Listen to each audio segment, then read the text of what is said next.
मोदी जी का नारा है अनपढ़ रहेगा इंडिया, तभी तो अंधभक्त बनेगा इंडिया।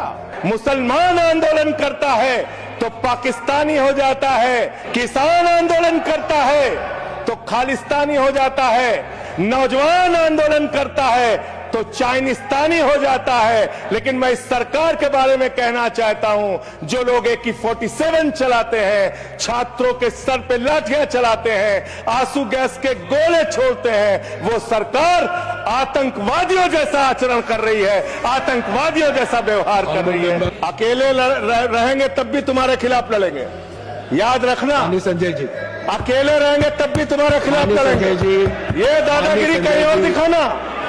बैठ जाओ, चंदा चोरी करते हो तुम लोग। मान्य तरुण जी, इस सरकार ने कोयला चुराया, गैस चुराया, बिजली चुराई, पानी चुराई, शिक्षा चुराया, स्कूल चुराया, अस्पताल चुराया, पेपर चुराया। हम लोगों ने सोचा अब क्या चुराएंगे, बोले हम चंदा भी चुराएंगे, राम का चंदा भी चुराएंगे।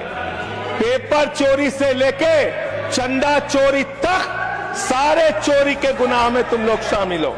इनकी एक सांसद है मान्यवर, उन्होंने किसान आंदोलन में किसानों को गालियां दी, नौजवानों के आंदोलन में नौजवानों के लिए इतनी भद्दी टिप्पणी की मान्यवर, इस सदन के अंदर मैं कह नहीं सकता मान्यवर। हमारी बच्चियों को ये कहा गया, उनके चरित्र के ऊपर सवाल उठाया गया। मैं निवेदन करना चाहता हूं JP नड्डा जी से, समझाइए अपने उस सांसद को। अभी तो उसको एक थप्पड़ पड़ा, सिर्फ 5 उंगली के निशान पड़े थे।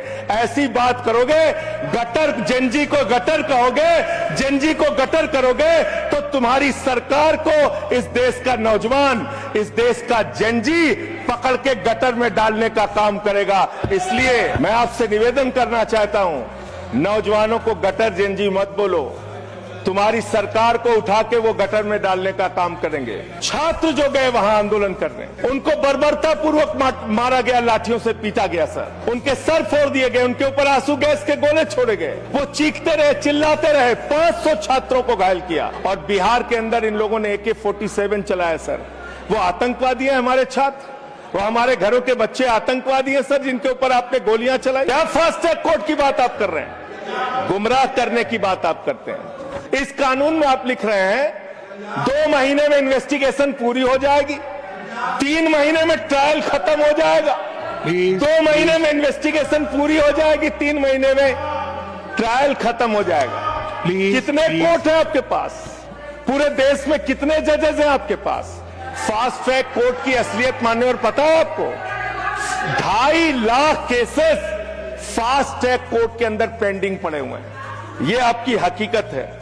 फास्ट ट्रैक कोर्ट की हालत यह है, एक लड़की एसिड विक्टिम, शाहीन नाम है उसका, 15 साल तक फास्ट ट्रैक कोर्ट में उसका मुकदमा चला और 15 साल के बाद सारे के सारे आरोपी बरी हो गए। मान्यवर, इनके राज में 1 लाख सरकारी स्कूल हिंदुस्तान में बंद हुए। 1,20,000 सरकारी स्कूल ऐसे जिसमें एक टीचर है। 98,000 सरकारी स्कूल ऐसे जिसमें बच्चियों के लिए टॉयलेट का इंतजाम नहीं है।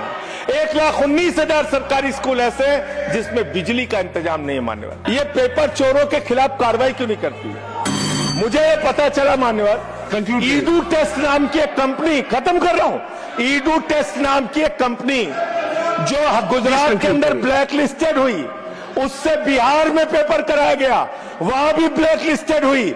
उसी से यूपी में पेपर कराया गया, वहां से भी ब्लैक लिस्टेड हुई। तो जो पेपर चोर है वो अहमदाबाद में ब्लैक लिस्ट हुए, बिहार में ब्लैक लिस्ट हुए, यूपी में पेपर चोरी की, क्योंकि उनको पेपर कराने का ठेका इसलिए मिलता है क्योंकि उनका संबंध। खत्म कर रहा हूं सर, 30 सेकंड सर, 30 सेकंड। उस ईडू टेस्ट कंपनी का पेपर चोर का संबंध देश के प्रधानमंत्री और कई राज्यों के मुख्यमंत्री से है। अंत में